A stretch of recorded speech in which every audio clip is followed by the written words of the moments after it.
Welcome to NREI's Common Area Podcast. This podcast is brought to you by the award-winning editorial staff at NREIonline.com. Let's jump right into this week's podcast. Hello and welcome to the Common Area with your host, David Bodamer. Let's dive into this week's top stories. Good afternoon, David. How are you?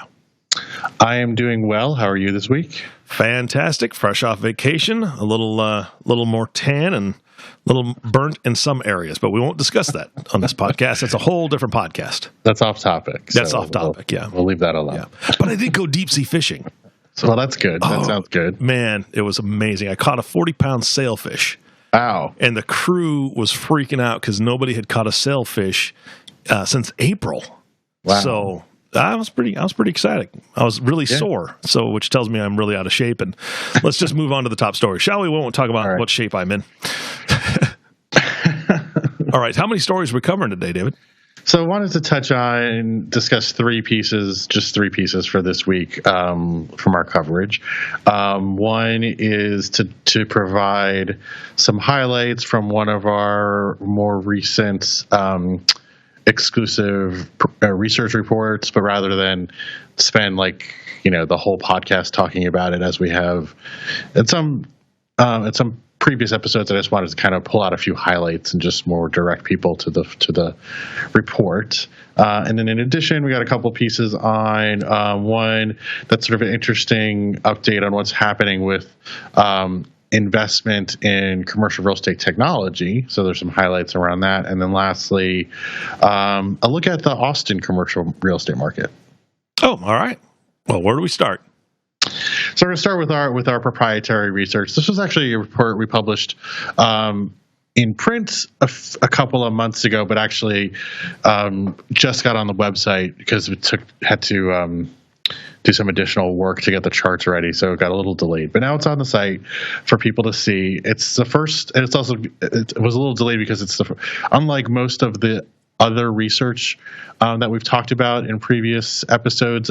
This was a new one that we had not before looked at hotel real estate investment before. So it was interesting to do this one because it's not, like I said, it's not a sector that we've looked at. It's a little bit, it's always kind of an oddball real estate sector because unlike everything else, you're not dealing with long-term leases. It's a lot more volatile. It's a lot more heavily operational since the experience that you're providing on a daily basis to travelers is a lot different than the kind of interaction you have like with an office tenant who you may not see very often. Yeah. So it's just like a fundamentally different kind of business. So, with this piece, but we wanted to get like a similar feel for like what do our readership feel is happening? What's the outlook on fundamentals? What are the concerns? So that's kind of like what, and so it was our first attempt to look at this space in our research reports. Mm-hmm.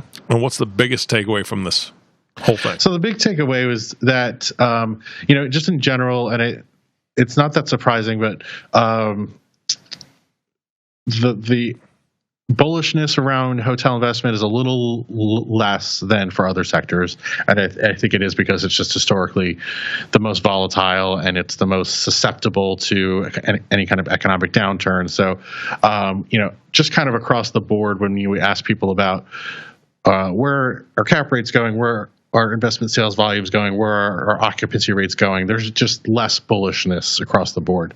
I think, and in terms of a more specific headline takeaway, we asked about what some of the trends shaping the sector are, and by a large margin, the biggest issue identified is the continued emergence of Airbnb and VRBO and these other apps that have really disrupted travel because just created a big new pool of competition to people that historically would have just stayed in hotels. Yeah, so absolutely. I think overall, almost more than 3/4 of respondents pointed to that as like the biggest concern, and that was about 30% larger than we had for any other issues identified. Yeah, David, have you ever stayed in an Airbnb? Oh yeah, I have actually done that. I actually used it a lot. I've used that. I guess I'm a problem, I guess, for the hotel. You're a part of the problem. Yeah, that's what I'm saying right now. But I mean, so am I. But they're amazing, right? Yeah, I mean, I think that's and it's also they've worked out a lot of the kinks. I think in some of the early years where like the people that were that sharing their homes maybe were a little sketchier, or there were some horror stories. I think they've become pretty good at vetting all that. And I know, like, when I've traveled in Europe, the Airbnbs are basically like regulated like regular B&Bs. Like when you go in to stay in an Airbnb in Europe, they have all of like the licenses on the walls, and they check you in. The check-in process is a lot more official, like than what I've experienced when I've done it in the U.S. So I think that's it's like you're getting access to often very unique and creative properties, and it's becoming I think they've worked out some of their issues. Yeah, I think a lot more people are taking advantage of it because, number one, the word is spreading, right? And you brought up a really good point, is that you get some uniqueness with a lot of these places. In fact, I was reading an article this morning about a family that they basically built a giant tree house on their property, and that's Airbnb'd, right? It's a tree house. They get, people go in there and they get that experience. It's got some amenities to it, and then they provide other things outside of the tree house, for them as well. But so there's the unique experience, and then there's the experience like my family had, which was we got a 3-bedroom condominium, so full kitchen, living room, another sitting room, an entire deck area that, faced the water, and 3 separate bedrooms, couple bathrooms. Find me that at a hotel, right? At a hotel, I'm paying, what, $1,000 a night, $1,500 a night for a huge suite like that.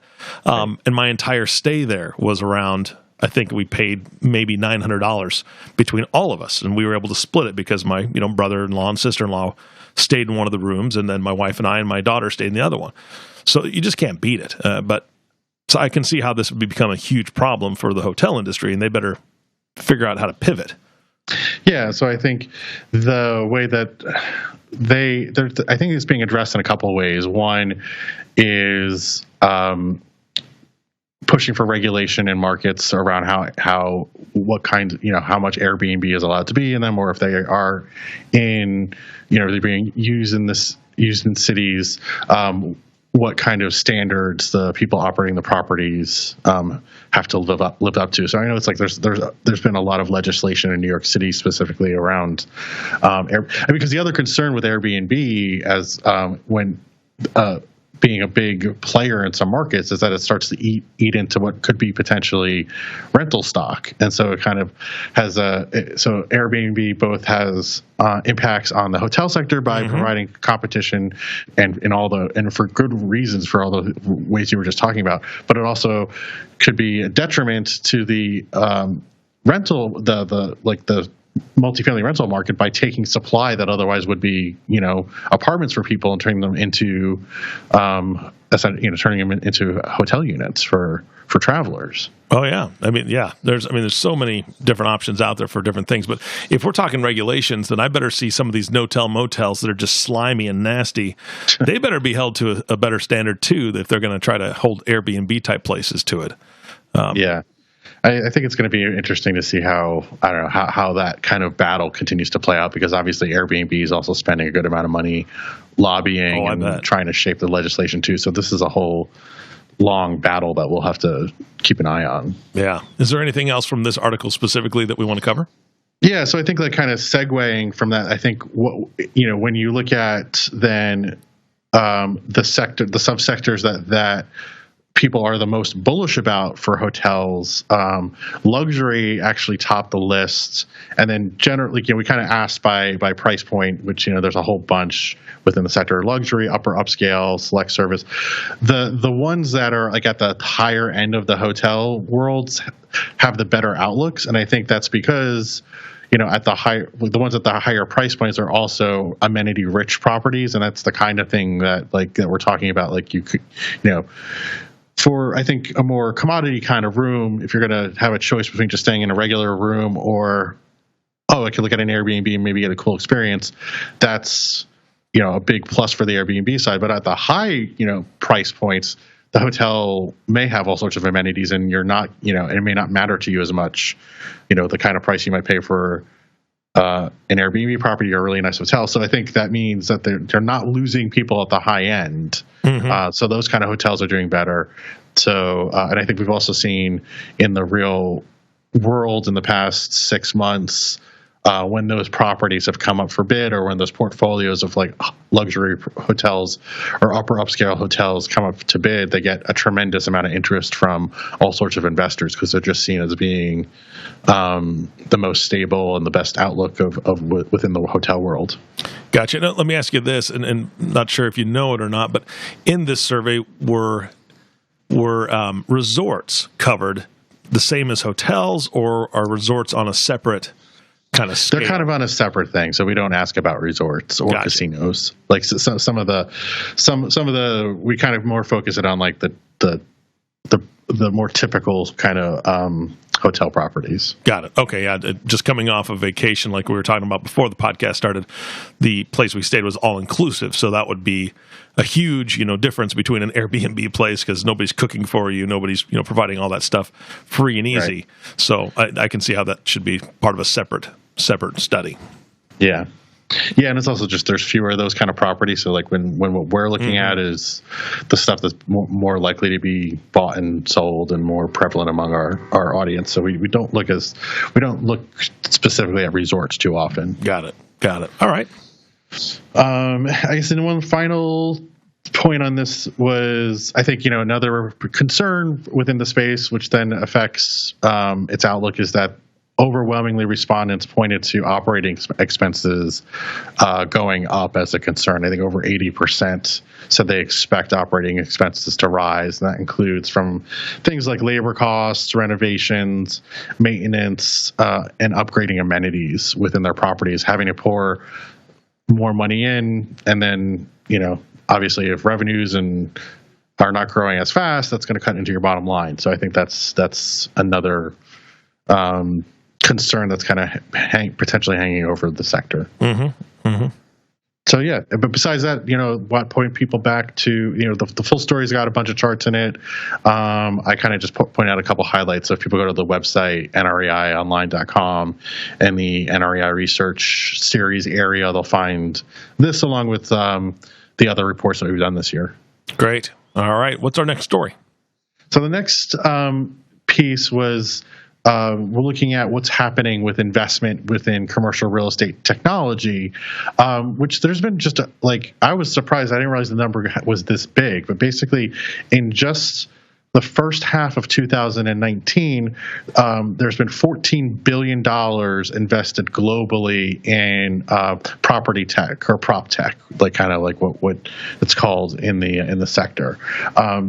So that's already more than what the previous full year record for 2017, when there was 12.7 billion. So we had more money invested in prop tech in the first 6 months of 2019 than in any previous year ever.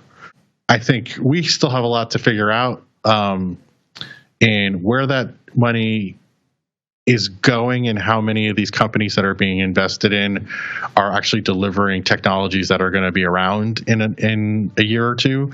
But it certainly speaks to that there's a lot of money that's been going around. There's a whole, I think several hundred at this point, startups globally that are trying to develop technology for the space, and they've raised a ton of this money so far this year.